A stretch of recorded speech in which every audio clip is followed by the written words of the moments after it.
বিদ্যাসাগর ও Genghis খা ঈশ্বরকে নিষ্ঠুর?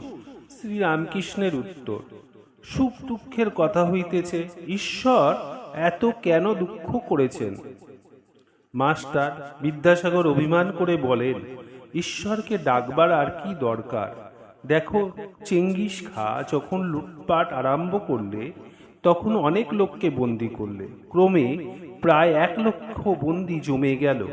তখন সেনাপতিরা এসে বললে, মহাশয়, এদের খাওয়াবে কে? সঙ্গে এদের রাখলে আমাদের বিপদ, কি করা যায়?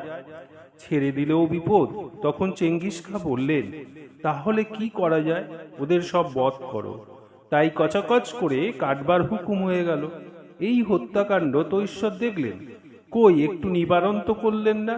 তা তিনি থাকুন, আমার দরকার বোধ হচ্ছে না। আমার তো কোনো উপকার